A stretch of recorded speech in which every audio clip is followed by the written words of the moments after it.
Fala pessoal, Gabi aqui começando mais um episódio do podcast justo agora, com um convidado que eu até falei, será que a gente não fala só um pouquinho de você? Ah não, Gabi, isso aqui, né, se a pessoa não me conhecer até agora, né, ela não escutou os episódios, Fabrício Cavalari, né, meu colega aí de pós, de profissão, enfim, primeiro convidado do podcast que está sempre aqui trazendo suas contribuições, tem quadro e tudo. Então seja mais uma vez super bem-vindo, Fabrício. Boa tarde para você. Nós estamos gravando Boa numa tarde, tarde Gabi. aqui. Como você Na está? verdade, eu não tive essa marra toda de falar quem não me conhece, que procure. Eu só fico tímido de falar, me apresentar de novo. Não, não precisa me apresentar, não. A pessoa já deve ter Já me visto em sabe, já algum te episódio. conhecem. É, bate aquela timidez, né, de ficar sendo apresentado, mas não tive essa marra toda de Não, falar, quem não me isso conhece, aí. que procure saber. Não foi Então, tanto assim. tem que procurar saber mesmo. É sobre isso. Mas brincadeiras à parte, né, gente? O Uhum. Fabrício é um convidado aqui que acho que a gente nem sabia, né? Acho que é o sexto episódio que você está fazendo, né? Acho que sim, contando aquele quadro que a gente faz, né? Com Mas todo acho o que para nosso falar. quadro, é para comentar a jurisprudência, que, aliás, se vocês não tiverem conferido, né? Já foram dois episódios, né, que nós fizemos, comentando casos recentes, né, do direito às famílias, que envolvem também o direito do trabalho. Então, É, e tudo dois ou muito três episódios, novo, por aí. né? Tudo muito novo, então acho que é interessante vocês conferirem também. E estamos aqui, eu estava até falando com ele, né, antes de começarmos a gravar, para fazer um formato meio inédito, que é um formato de atualização, né? O Fabrício ele foi o primeiro convidado aqui do podcast e nós conversamos sobre alienação parental, né? Que é um tema, aliás, que é o tema do seu TCC, né, Fabrício? O Fabrício estuda sobre Foi isso, o tema do trabalho de do, conclusão de curso do da trabalho, pós-graduação em famílias, né? Que a gente exatamente, fez da, junto. da nossa pós, exatamente. Então, o Fabrício estuda muito esse tema. E é membro da OAPAR também, né, do Observatório de Alienação Parental, a gente vai deixar o arroba deles aí também. E como tudo no direito a gente sabe que é temporário, né? Praticamente tudo.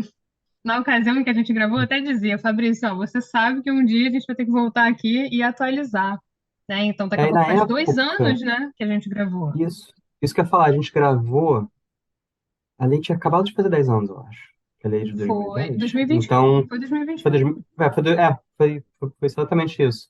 E aí, olha, Gabi, a gente já se conhece tem um tempinho. Tá vendo? Só foi E janeiro de 2021. Janeiro, fevereiro, né? acho que foi por aí. Então, E estamos aqui agora para dar uma camada de verniz aí nesse tema, dar uma atualizada, refrescar um pouco, trazer o tema para debater, até porque é um tema que por si só traz muito debate, né?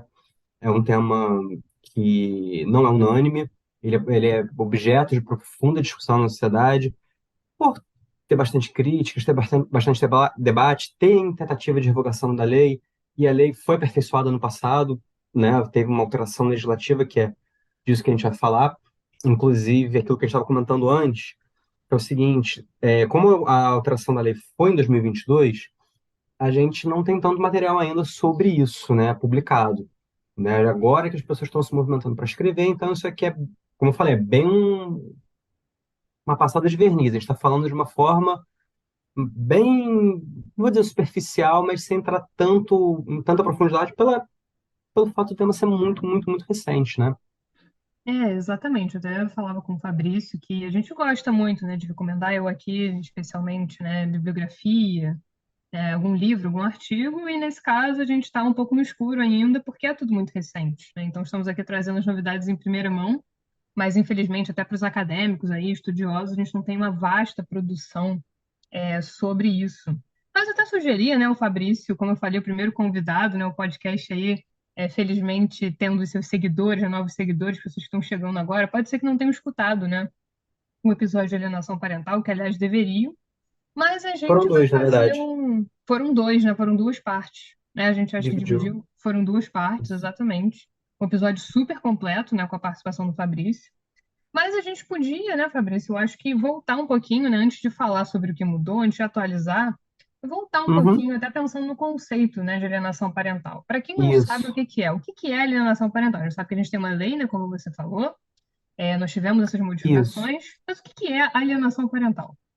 Então, a alienação parental, ela é definida como um abuso moral na forma da Lei 12.308 de 2010, no artigo 3º, e ela também é uma forma de violência psicológica contra a criança e adolescente, na forma do artigo 4º, parágrafo, inciso 2, a linha B, da Lei 13.431 de 17, e que é conhecida como a Lei do Depoimento Especial. E aí eu vou puxar aqui um conceito de alienação parental que eu acho muito bom, muito completo, que é um conceito do Fernando Sauser, meu amigo Fernando Sauser, que ele define, é muito completo, vou até puxar aspas, né? Que tem abuso moral ou violência psicológica, né, nessa forma dessas duas leis, e praticado através de atos objetivos ou subjetivos, e aí vem, abre aspas para o meu grande amigo Fernando. São atos conscientes ou inconscientes que causam efetiva interferência na formação psicológica da criança ou do adolescente, promovida ou induzida por ascendentes, familiares, pelos que têm a criança ou adolescente sob sua responsabilidade, guarda ou vigilância, que causando sofrimento psicológico leve ao repúdio de familiares de núcleo extenso, socioafetivo ou por afinidade, ou provoque prejuízo ao estabelecimento, manutenção ou fortalecimento à reconstrução do vínculo saudável com o ex. Essa é a aspas, né? O que isso quer dizer? São esses atos que visam interferir na convivência familiar. E aí isso pode ser feito pelo genitor e qualquer pessoa que tenha sob sua responsabilidade a criança. O que isso implica dizer?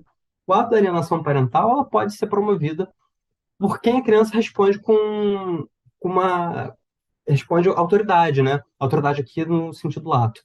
Então, por exemplo, um empregado doméstico pode cometer, uma avó pode cometer, um tio, um primo, alguém que a criança entende como autoridade, né? Aquela pessoa que a criança olha e reconhece como alguém que ela está numa posição assim, não, essa pessoa aqui tem uma autoridade sobre mim. E aí essa pessoa, por ter estar nessa posição, começa uma campanha desqualificadora de outra pessoa. Então, muitas vezes a alienação parental pode ficar muito nessa dicotomia pai-mãe, ou pai-pai ou mãe-mãe, enfim, dependendo da formação, mas também pode ser feita por outra pessoa, pode ser feita por uma avó, pode ser feita por um tio. É mais comum pai e mãe, mas isso também pode ser feita. Tanto é que tem uma doutrinadora que eu gosto muito, acho que talvez seja uma das pessoas que mais tem publicação relevante, que é a Bruna Barbieri Joaquim, que ela até defende que a gente, em vez de chamar de alienação parental, que dá mais tem ideia de parente, mas vai muito para pai e mãe, fala de alienação familiar induzida, que aí você Olha, dá um conceito interessante. mais amplo. Você amplia esse conceito e, e hoje as formas de família são muito grandes, né? Aí, muitas vezes você pode, então, às vezes você pode ter uma pessoa que não tenha pai e mãe, ou, enfim, ou duas pessoas, né? Duas mães ou dois pais, mas pode ter uma alienação parental ali, de avô com mãe, pai com tio, e para isso não ficar restrito ao núcleo da família que é, enfim, seria a família mais tradicional, né? Então, assim, isso é alienação parental. E muito importante falar que, para o nosso contexto aqui, a gente fala em atos, né? Porque tem um debate na sociedade civil que vai falar que isso não é síndrome e tudo mais, e hoje em dia já é superado por parte da doutrina, e eu pessoalmente concordo, de que a gente não tem que entrar em se é síndrome ou se não é síndrome. Porque, enfim, você tipificar alguma coisa como síndrome demora muito tempo. O próprio Rolf Madaleno, ele fala que a gente não tem que entender, se você quer falar como síndrome, que você entenda isso como a síndrome no sentido denotativo. Vou até buscar aqui como é que ele bota. Ele fala, no atual contexto, a gente tem que entender síndrome como conjunto de sinais ou características que, em associação a uma condição crítica, são passíveis de despertar segurança e medo.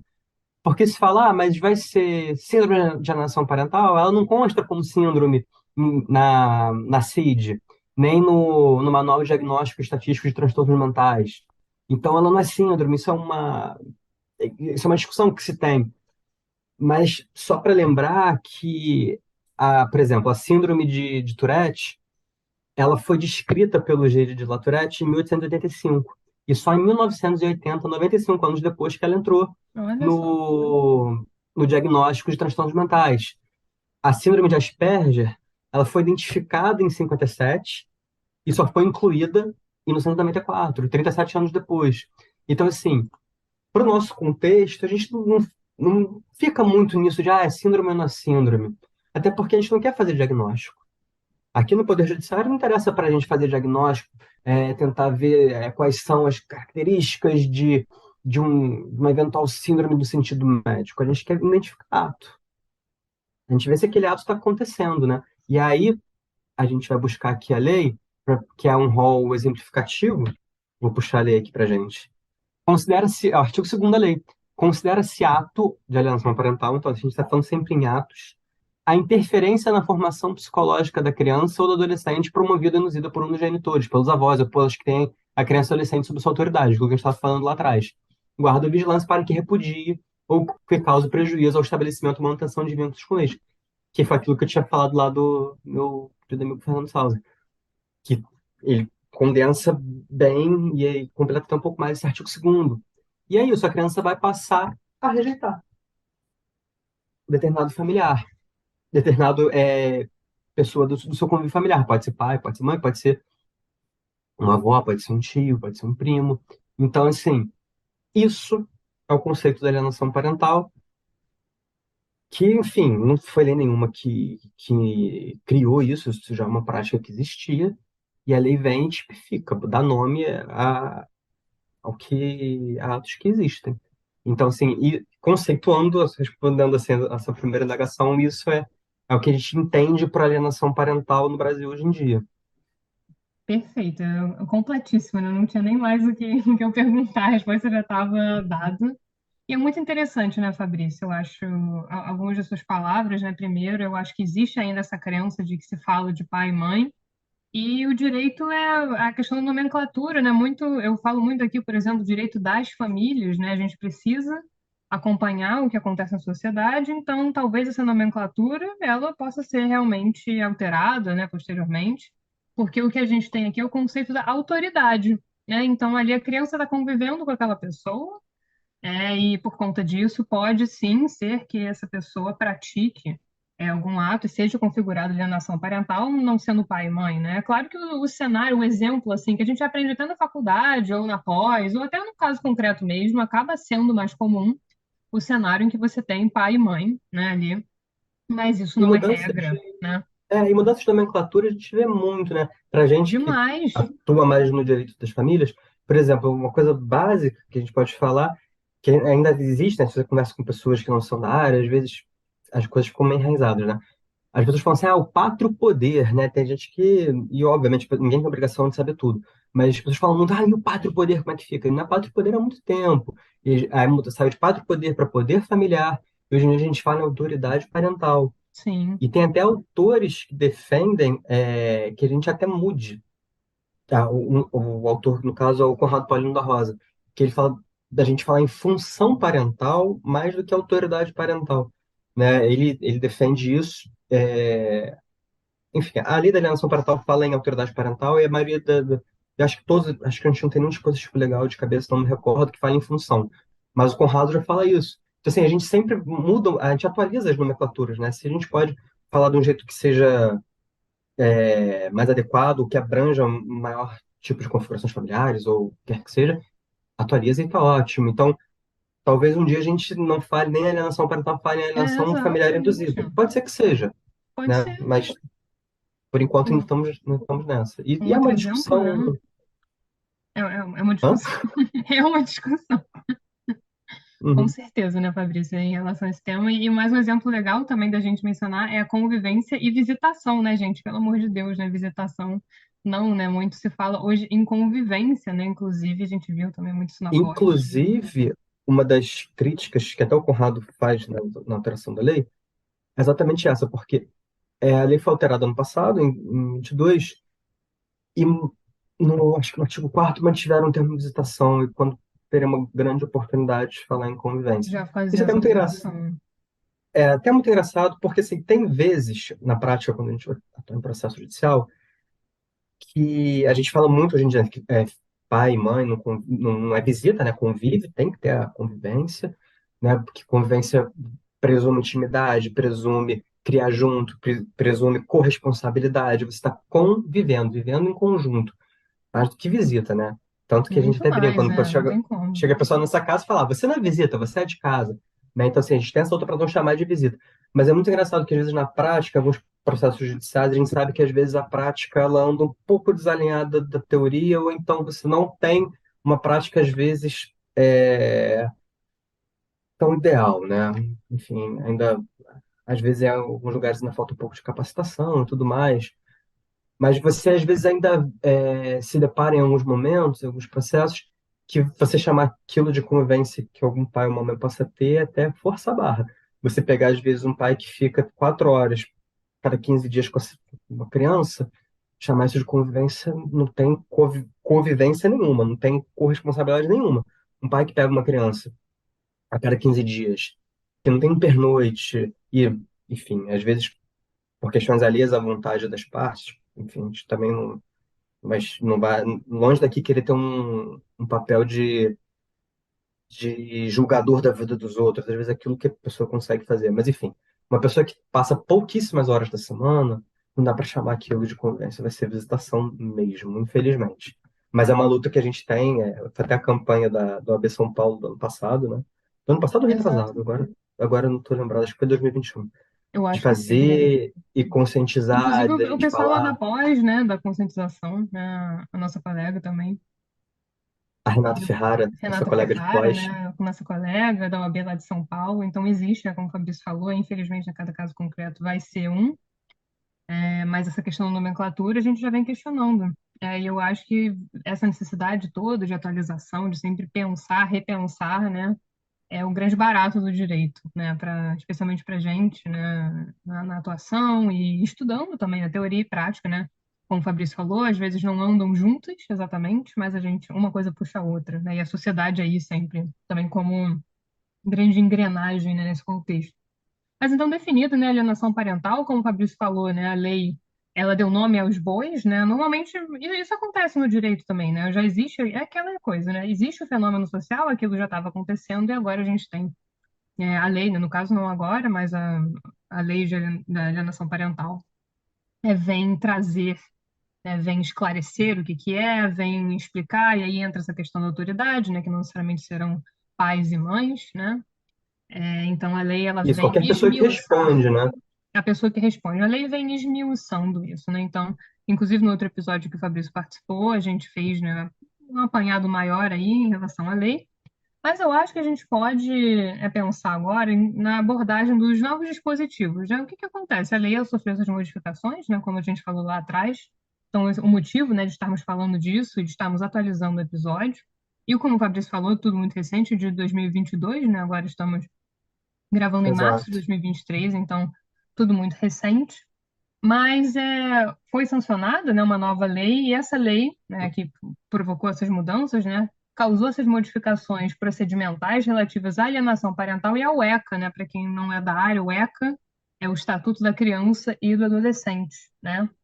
E eu Isso. acho que é interessante, né? Foram 8 dispositivos, certo, que foram alterados, né? Então, acho que a Uhum. gente podia passear um pouco, né, com os ouvintes, né, em relação, né, a essas alterações, fazer aí uma apreciação do que aconteceu, sempre lembrando que não temos muitos recursos aqui, né, a não ser a própria lei, né. Até o que acontece? Falar da primeira mudança que para mim me chama mais atenção e é uma mudança que, assim, não vou dizer que ela na prática ela não seja, como é que eu vou dizer? Não é que ela não seja inócua, mas você consegue atingir a finalidade da mudança dela por outras formas, que é a revogação da suspensão da autoridade parental, do artigo 6º. O artigo 6º da Lei da Alienação Parental, ele prevê uma série de medidas progressivas para você impedir que a alienação parental continue, né? E aí você pega desde a declaração da advertência, que é o inciso primeiro, né? Você advertir, e uma advertência, às vezes, feita em audiência pelo juiz, o juiz olhando no olho das partes, falando, ó, tá acontecendo isso, às vezes isso dá resultado. Aí, enfim, ampliação da convivência com outro genitor, medidas para você lidar com a alienação parental. Não vou usar o termo combater, porque pode ficar uma coisa meio adversarial. para a gente lidar com esse fenômeno, né? E tem estipulação de multa, e aí tem ocupamento psicológico. Em um desses incisos, eu falei ocupamento psicológico lá os outros dois, que é determinação da alteração da guarda, de compartilhada para unilateral ou inversão, e determinar a fixação de cautelar do domicílio da criança ou adolescente. E a gente tinha outro, que era o último, que é declarar a suspensão da autoridade parental. Esse inciso saiu com a mudança legislativa. Porque, como eu estava falando, a lei sofre muito debate, tem muita gente pedindo revogação e tudo mais. E, ok, revogar não, mas a gente pode aperfeiçoar a lei. Então, vamos aperfeiçoar ela. E esse artigo foi retirado. Só que a suspensão da autoridade parental ela continua prevista no ECA. Então, por exemplo, se o juiz determina uma série de medidas para você coibir a alienação parental e essas medidas estão sendo reiteradamente descumpridas, tá bom, você não vai ter ali o artigo 6º da lei, mas pelo ECA você vai lá e fala, ó, tá tendo descumprimento injustificado de determinação judicial. Então, assim, você vai informar e com base no ECA você pode pedir a suspensão. Então, por mais que não conste na lei, tá lá. E isso é até uma coisa que, fazendo uma pequena digressão, a alienação parental ela não está só no texto da lei dela.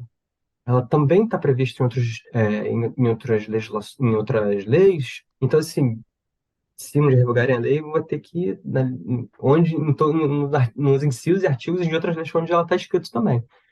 Mas, então, assim, essa mudança que deixa a lei em tese mais branda, e deixa mesmo, né? Assim, talvez ela tenha um valor mais até simbólico do que prático, né? Porque você vai ainda poder pedir a suspensão da autoridade parental com base no ECA. Mas tem um valor simbólico de falar de que na lei não consta mais isso. Enfim, essa é uma das alterações recentes. O direito é um ordenamento, né? Então, como você falou, a alienação parental, claro, a gente está falando aqui da lei, especificamente das alterações, mas ela está presente em outros, fora, né? Ali do escopo da Uhum, lei, né? Então, embora eles tenham alterado a lei, né? Tenham mexido aí nesses dispositivos, é claro que a gente tem que compreender o sistema jurídico como um todo, né? Então, não posso excluir outros diplomas, aqui falando, por exemplo, do ECA, né? Que a gente já citou, que também estão dialogando intimamente com isso, né? Não tem como fazer uma dissociação aqui, né?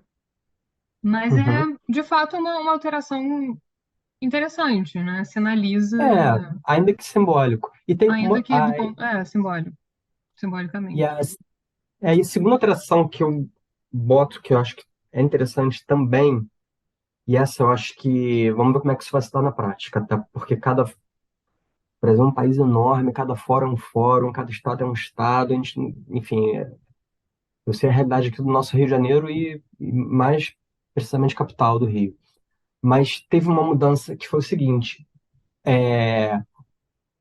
prazo de 3 meses para apresentação de laudo psicológico nos processos que estejam pendentes de avaliação há mais de 6 meses. Então, assim, não saiu o laudo psicológico, o juiz vai dar 3 meses para aquele laudo ser concluído. Isso preza pela celeridade. Isso é muito interessante. Às vezes a gente vê bastante demorar para ficar pronto, e assim, aqui também vale a pena informar que todo respeito aos nossos combatentes profissionais do ETIC, né? A gente sabe que aqui a realidade do Rio da capital tem muito pouco profissional, assim, não se dá conta de lidar com todas as demandas, é muita gente, é muito processo, tem pouca gente trabalhando, o pessoal fica sobrecarregado. Então, assim, muitas vezes aquele laudo não ficou pronto porque está sobrecarregado. Você pega aqui saindo um pouco da capital, aqui na zona oeste do Rio, a gente tinha a mesma equipe técnica para Campo Grande, Bangu e mais um outro. E que era a mesma equipe técnica para atender dois fóruns diferentes.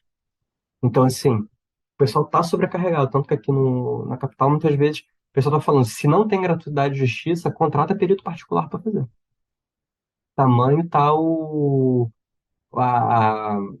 está sobrecarregado a equipe técnica do tribunal para fazer o estudo. Mas, de toda forma, vamos ver como é que isso vai estar na prática. Assim, tá 6 meses do processo e não ficou pronto, eles dão mais um prazo de 3 para aquilo ali resolver e dar celeridade. Eu tive um processo há uns anos atrás, que é um processo muito delicado, e de fato demorou muito. Demorou bastante. E aí o juiz, na época, ele falou, olha, o TIC está demorando demais, não está dando conta. Era um processo muito delicado. E aí ele nomeou uma perita de confiança dele, e, enfim, pagamos a perícia, as partes pagaram e foi isso. E a gente fez com a perícia particular.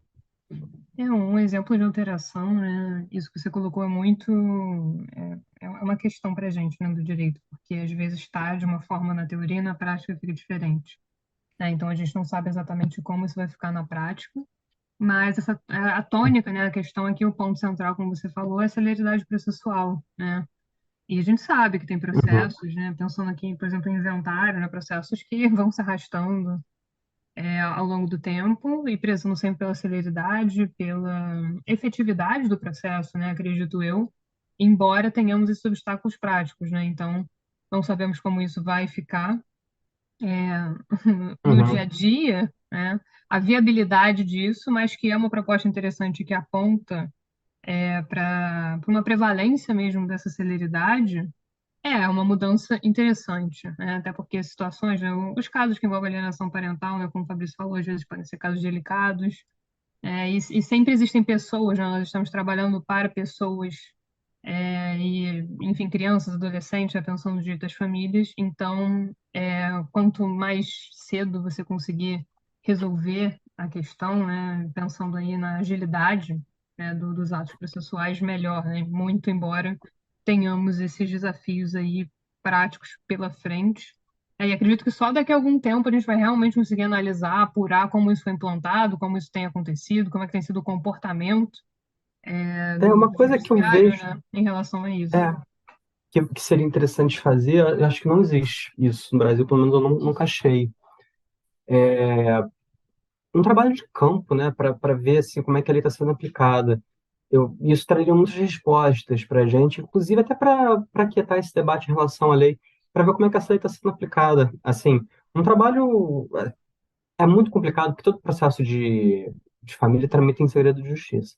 Mas não sei, eu acho que seria interessante se tivesse algum tipo de trabalho de campo para ver como é que a lei está sendo aplicada. Ou então, quantas vezes a alienação parental é declarada de forma incidental, ou logo no início do processo, na petição inicial, como é que isso vem sendo abordado? Se a lei, enfim, quantos casos de inversão de guarda são feitos de forma liminar ou inaudita altera parte, porque muito tem esse debate, com base na alienação parental, inverter a guarda. Pô, não é assim. A inversão da guarda é lá no final, tem uma série de medidas anteriores para você inverter a guarda. Então, assim, acho que tem muita desinformação ainda em torno da lei, e às vezes um trabalho de campo em relação a isso traria muitas respostas. Seria uma Isso, boa. isso Eu seria acredito também, interessante. uma coleta de dados, né, para a realidade. E um outro ponto interessante, né, Fabrício, que a gente até estava comentando antes de gravar, foi a alteração do artigo 4º, parágrafo único, né, que fala da garantia mínima de visitação assistida no fórum, né? Foi um ponto aí, mais uma alteração legislativa. Isso, porque acontece. O processo em vara de família é uma natureza muito delicada, né? Quando você tem suspeita de abuso, suspeita de violência, e aí muitas vezes você tem, durante o processo, a convivência suspensa, que, enfim, você não tem nenhuma prova, você não tem nada, mas você quer de fato proteger a criança. Né? A criança tem que ser protegida sempre. E aí você, muitas vezes, eu já vi isso, no processo até que eu atuei, que vem aquela decisão que suspende a convivência por hora e marca uma audiência especial, manda para perícia com urgência. E a gente sabe que pode, às vezes, demorar para algum laudo ficar pronto. E aí, como é que a gente faz? Já que você tem uma alegação, você pode talvez ter algum disso, mas às vezes aquilo ali pode ser uma alegação falsa, aquilo ali pode, enfim, pode ser muita coisa e ninguém é dono da verdade. E, e se tiver errado? Isso for uma alegação falsa? Como é que fica? Mas a criança vai estar em risco, enfim. Como lidar com isso sem ter que suspender a convivência? Vamos garantir uma mínima visitação, né? É o que eu estava falando antes até de convivência e visitação, porque eu falei, aí no caso vai ser uma visita.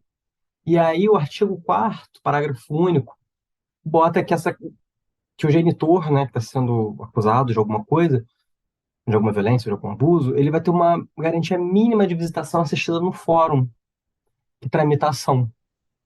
Tramita, né, onde a ação está correndo. Ou em entidades conveniadas com a justiça que possam assegurar um ambiente, né, saudável, que a criança vai ter ali uns momentos para não perder totalmente os vínculos e os laços com aquele genitor. E aí, tem uma reflexão muito interessante que a Glícia Brasil, que é perita do tribunal e tudo mais, profissional extremamente competente, enfim, que ela faz uma reflexão de quem seria a pessoa que realizaria essa visita assistida. Porque antes de entrar até na reflexão da Glícia, não é incomum você ter convivência assistida ou visitação assistida. Só que muitas das vezes, você quer às vezes pegar uma pessoa que seja de confiança dos dois lados, né? Alguém que ambos os genitores confiem que possam estar ali fazendo aquela, entre aspas, supervisão, né? Que estejam ali.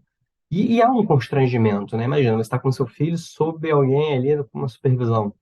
Às vezes, enfim, pode ser um parente, pode ser um amigo em comum, mas é uma situação complicada. É E muitas desconfortável. vezes pode ser alguém da família que está acusando, né? Sim, Então, assim, você pensa, nossa, eu estou convivendo com o meu filho sobre a lupa, né? Sobre o escrutínio de alguém que acha que eu vou fazer alguma coisa, né? Aquilo ali não seria uma convivência muito espontânea, vamos dizer assim, dessa forma. Então, essa convivência nesse local do fórum e tudo mais, prezaria para ser uma pessoa imparcial. E aí que vem o gancho para a reflexão que a Glícia faz. Quem seria o profissional que estaria fazendo essa assistência? Vão ser os psicólogos e assistentes sociais? A gente já comentou aqui como esses profissionais estão sobrecarregados de trabalho.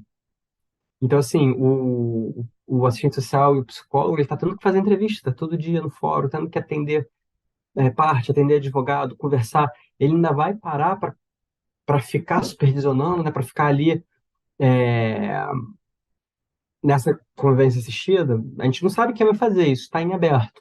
E essa é uma reflexão que a Elisa faz no texto do BDFAN, que é interessante. Mas, de toda forma, você, botando do ponto do prisma da criança, é muito interessante você ver que, em casos que você talvez tivesse que suspender uma convivência do genitor com a criança, aquilo ali não vai ser feito. Aquilo ali, ó, no pior dos casos, na alegação mais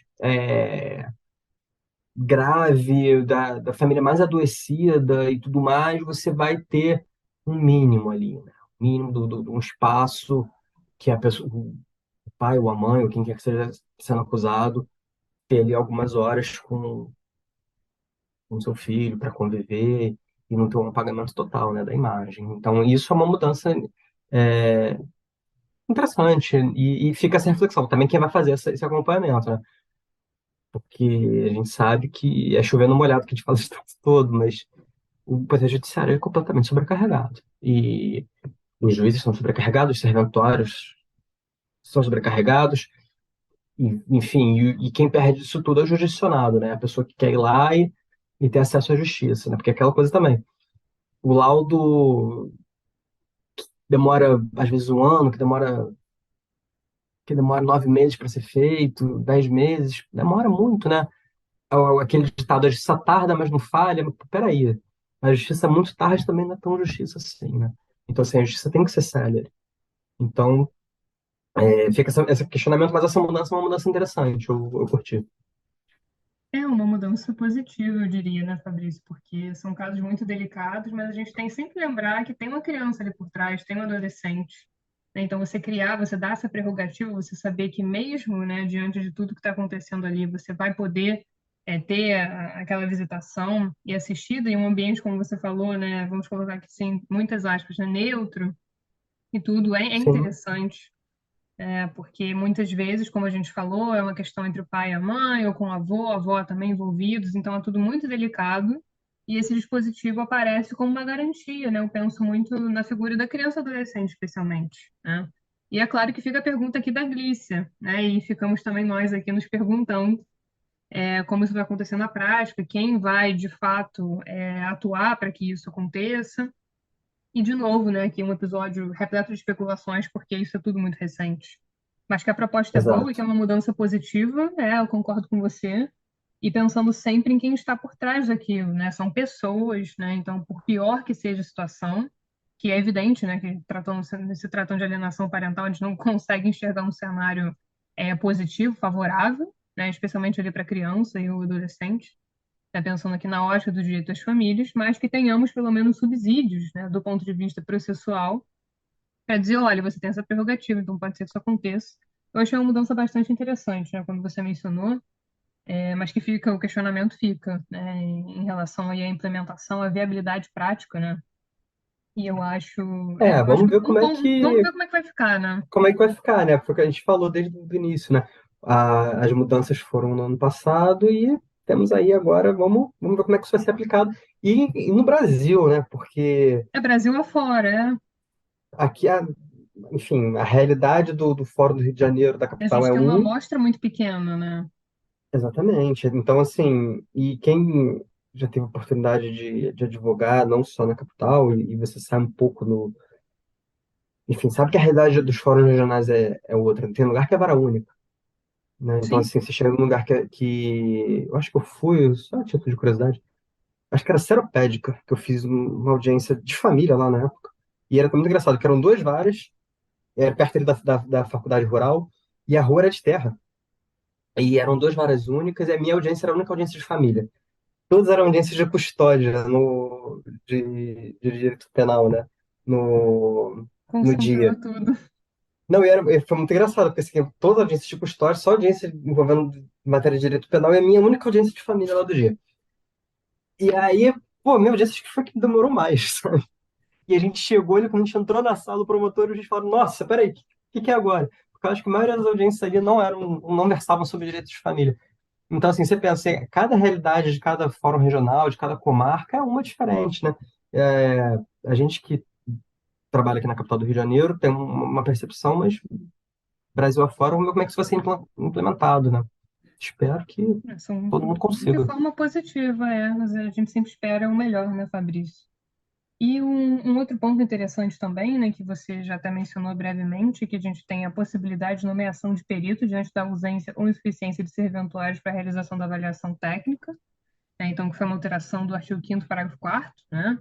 E como você Isso, que a falou, gente até inclusive num falou aqui. caso prático, né, você já enfrentou uma situação semelhante, então aqui só deixando, né, o dispositivo da lei claro aqui para os ouvintes. E uma outra questão interessante é a avaliação do acompanhamento psicológico, né? E Isso. a gente abordou também, a gente falou aí da questão da celeridade, né, do prazo, mas é o artigo 6º, parágrafo 2º, né? Que foi também Nesse uma das ponto também, alterações. eu acho que você vai botar o texto da Glícia como referência. E é Sim, a só gente para a vai gente comentar comentar. aqui para os nossos queridos e queridas ouvintes que estão nos ouvindo nesse momento, enquanto lavam a louça ou eu passeio com o cachorro, é que ela faz uma reflexão aqui interessante, porque a gente que é do direito, às vezes a gente não tem todo o domínio da questão interdisciplinar, e ela comenta que esse parágrafo segundo, ele fala que o legislador foi atécnico. A Glícia fala o seguinte, abre aspas, via de regra, os acompanhamentos psicológicos não têm natureza pericial, não cabe quesitos ou assistente técnico, que visam segurar que a decisão judicial será cumprida sob fiscalização do técnico, que ao final de um período de encontros com a família no interior do tribunal elaborará um relatório psicológico de acompanhamento, que é o documento basicamente descritivo. Então, assim, esse acompanhamento psicológico que o legislador está no artigo não tem natureza de perícia. Enfim, está aí escrito que, enfim, o acompanhamento psicológico que vai ser submetido à avaliação periódica, na posição da milícia, o legislador foi técnico exatamente por isso. Porque como é que ele vai ser submetido à avaliação, né, se ele não tem natureza de perícia? Enfim, que não vai caber quisitação, como é que a gente vai fazer essa avaliação periódica? Exatamente, né, Fabrício? Eu acho. É apenas um exemplo, né, em que o legislador não foi técnico, né, de repente, como você falou, então a gente tem essa questão.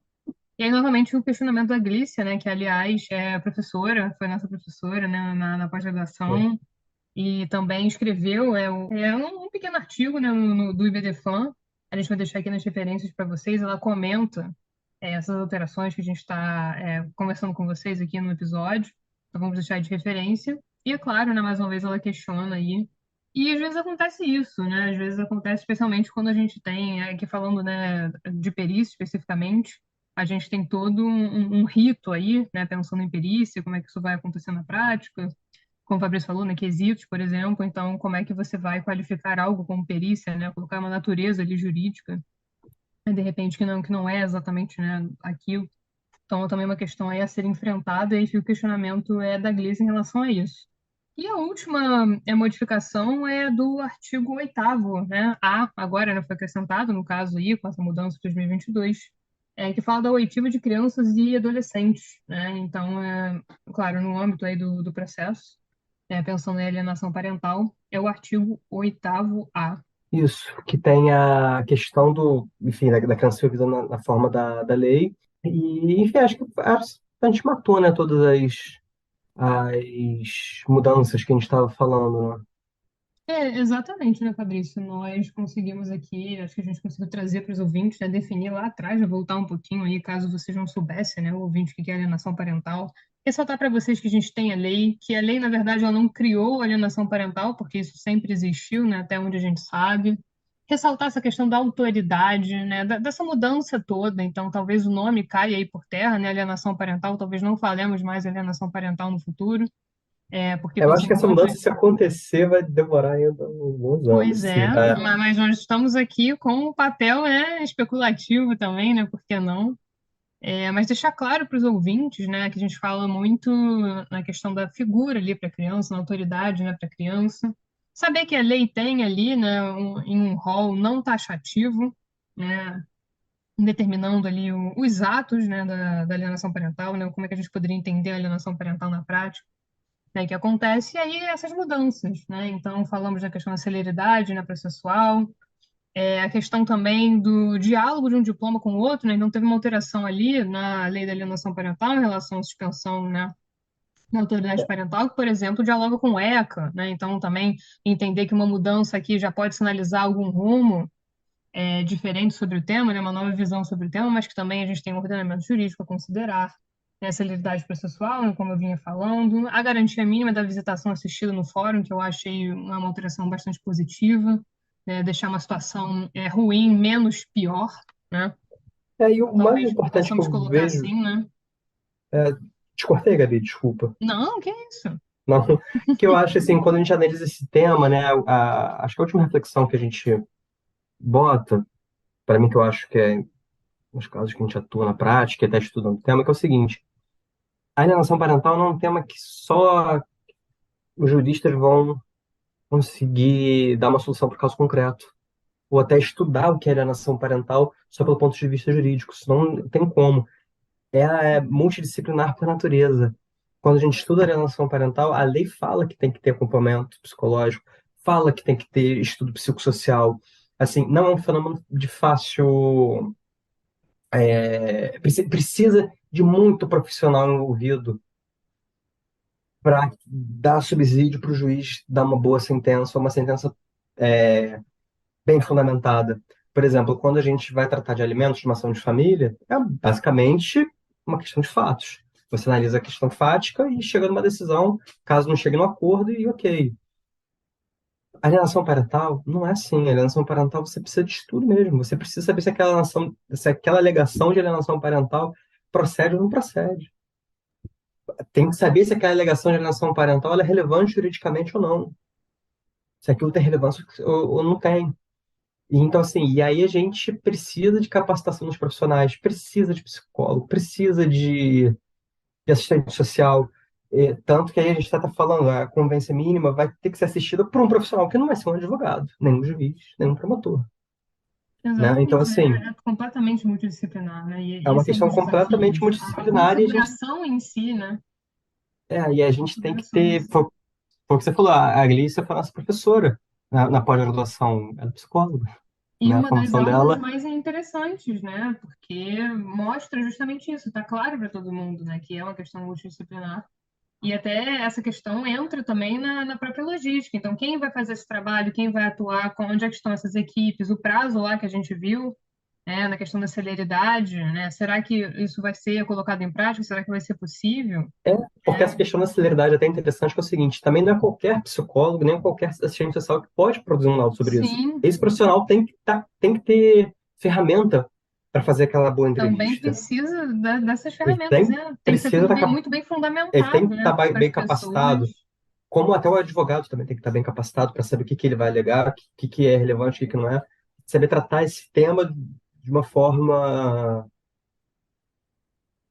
mais falar de uma forma humana humanizado, às vezes a gente usa muito termo humanizado por falta de termo melhor, mas com mais sensibilidade, né? Porque você tem que saber abordar um processo de família que tenha indícios de atos de alienação parental de uma maneira a- com a criança no cerne da questão, né? A criança Tem tem que que ter estar uma ali, elegância, de repente, né? Eu até diria, para elegância, e atuar. pensar na criança, não pensar que você vai ganhar aquele processo. Não vai ganhar aquele processo. Você vai resolver o futuro ali de uma criança, de uma família que está ali.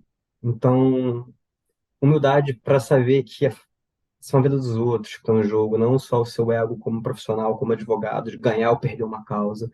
Pô, o seu ego ali como profissional é o que menos vale, o que vale é a vida das pessoas que estão ali envolvidas, né? Enfim, Exatamente.